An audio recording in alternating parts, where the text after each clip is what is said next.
दोस्तों, अमेरिका इस समय एक बड़ी आर्थिक चुनौती का सामना कर रहा है और इसकी वजह है दुनिया के देशों का अपनी करेंसी को मैनेज करना ताकि उनके निर्यात सस्ते रहें और वैश्विक बाजार में उनकी पकड़ बनी रहे। अब अमेरिका को यह लगता है कि इससे उनके निर्यात को नुकसान हो सकता है। हाल ही में अमेरिका ने एक रिपोर्ट जारी की है जिसमें कुछ देशों की करेंसी पॉलिसी को लेकर सवाल उठाए गए हैं। लेकिन सच्चाई यह है कि हर देश अपने आर्थिक हितों की रक्षा करने की कोशिश करता है। कोई भी देश यह चाहता है कि उसकी चीजें दुनिया में ज्यादा बिकें और इसके लिए कई बार अपनी मुद्रा को थोड़ी कमजोर बनाए रखना जरूरी समझा जाता है। अब आप सोचिए, जब डॉलर की वैल्यू बढ़ती है तो अमेरिका के सामान दुनिया के लिए महंगे हो जाते हैं और जब अमेरिका ब्याज दरें बढ़ाता है तो बाकी देशों की करेंसी पर असर पड़ता है। तो क्या यह एक तरफा असर नहीं हुआ? दुनिया में कई ऐसी करेंसीज हैं जिन्हें खरीदना बेचना आसान नहीं होता, जैसे तुर्की की लीरा या कोरिया की वॉन। इन मामलों में लोग पहले डॉलर खरीदते हैं और फिर दूसरी करेंसी में एक्सचेंज करते हैं। इससे अमेरिका को जबरदस्त फायदा होता है क्योंकि डॉलर की मांग बनी रहती है। लेकिन अब अमेरिका चाहता है कि दूसरे देश अपनी करेंसी को मजबूत करें ताकि अमेरिकी सामान सस्ते लगें और ज्यादा बिकें। यह सोच ट्रंप की मेक इन अमेरिका पॉलिसी का हिस्सा भी है। पर सवाल यह उठता है, क्या यह तरीका टिकाऊ है?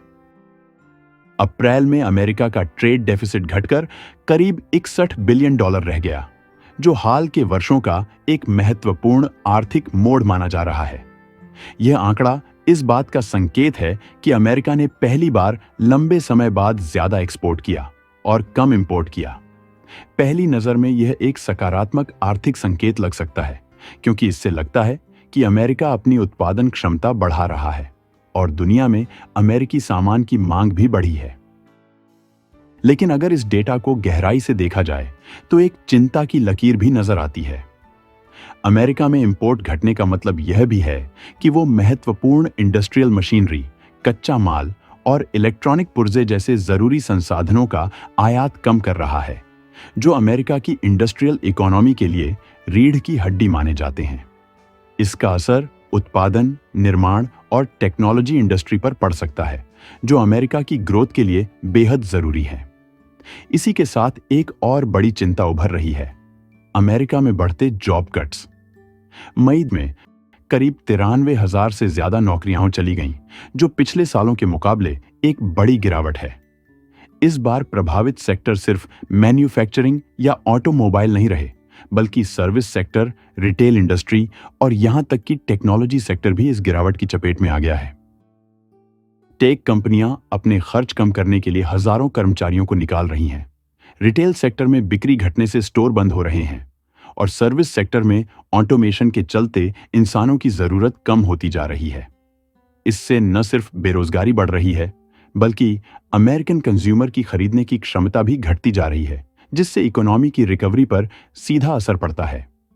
अब इन आर्थिक चुनौतियों के बीच अमेरिका की सरकार कुछ देशों को करेंसी मैनिपुलेटर कहना शुरू कर चुकी है, यानी ऐसे देश जो अपनी मुद्रा की कीमत को जानबूझकर कम रखते हैं या ज्यादा डॉलर खरीदते हैं ताकि उनके एक्सपोर्ट सस्ते बने और उनकी इकोनॉमी को फायदा हो। लेकिन इस टैग को देने की प्रक्रिया भी उतनी सरल नहीं है जितनी दिखती है। अमेरिका के ट्रेजरी डिपार्टमेंट के मुताबिक कोई भी देश अगर इन 3 शर्तों को पूरा करता है तो उसे वॉच लिस्ट में डाला जा सकता है।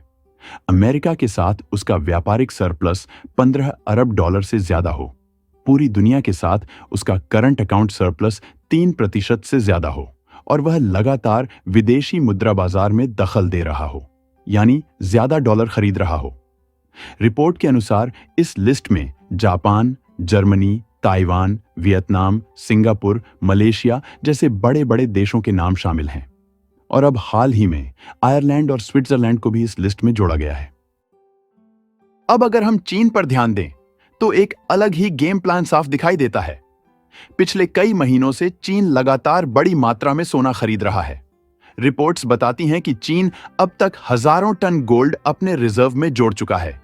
लेकिन दिलचस्प बात यह है कि कई अंतर्राष्ट्रीय एक्सपर्ट्स और एनालिस्ट्स का मानना है कि चीन जो आंकड़े दुनिया को दिखा रहा है, हकीकत उससे कहीं बड़ी है, यानी वो जितना सोना ऑफिशियल डेटा में दिखा रहा है, असल में वो उससे कहीं ज्यादा छुपाकर खरीद रहा है।